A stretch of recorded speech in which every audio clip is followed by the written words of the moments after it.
तो हम कितना भी अपनी पीठ थपथपा लें कि हम बहुत विकास कर रहे हैं। आज के पेपर पढ़े हैं हमने कि हम है तो कौन सा नया औरंगाबाद और नया छत्रपति संभाजी नगर का हम संकल्पना ले रहे हैं।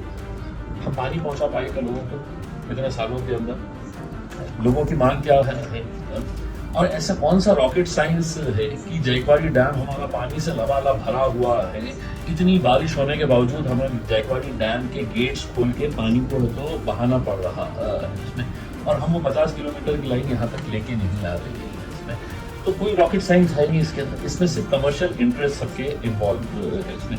अगर कमर्शियल इंटरेस्ट अगर इन्वॉल्व नहीं है तो एक लॉजिकल सेंस में मुझे आप जवाब दीजिएगा कि जो स्कीम 700 करोड़ रुपए के अंदर होनी चाहिए थी, 700 करोड़ रुपीस के अंदर 2018 के अंदर ये स्कीम है तो ड्राफ्ट की गई थी। आज 2025 है, वो स्कीम अधूरी है और कितना पैसा उसके ऊपर खर्च हो चुका है तो 3200 करोड़ रुपया। किसका पैसा है? ये आपका पैसा है, ये मेरा पैसा है।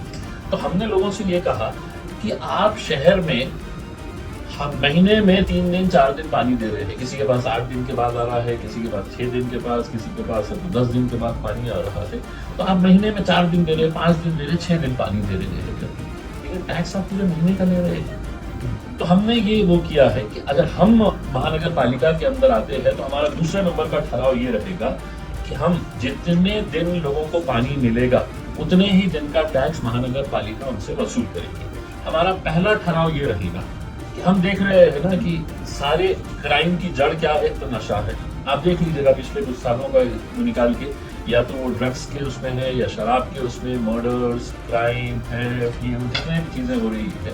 तो हमने ये किया है कि हम महानगर पालिका की जनरल बॉडी के पास बहुत पावर ऑफ होता है इसके अंदर। दे कैन डिसाइड कि हमारे सिटी के अंदर क्या चाहिए क्या नहीं चाहिए।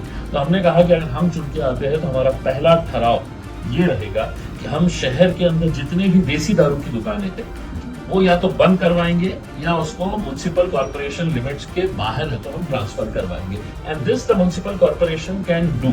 तो हमने है तो हमारे होर्डिंग्स इस वजह से लगाए कि कम से कम इलेक्शन आए तक लोगों में इस बात की चर्चा हो, वरना इलेक्शन आया तो फिर क्या हो जाता है कि ये हिंदू है, ये मुसलमान है, ये दलित है, ये ब्राह्मण है, ये जैन है, ये अलग जात का है। तो ये जात धर्म के नाम के ऊपर फिर इलेक्शन का मुद्दा आ जाता है और हम रियल मुद्दों के ऊपर फोकस ही नहीं। अब हम चाह रहे हैं कि 2-3 महीने लोगों ने चर्चा करें कि इम्तियाज जलील ने जो होर्डिंग लगाया है हम उसका साथ देंगे। सत्ता के बाद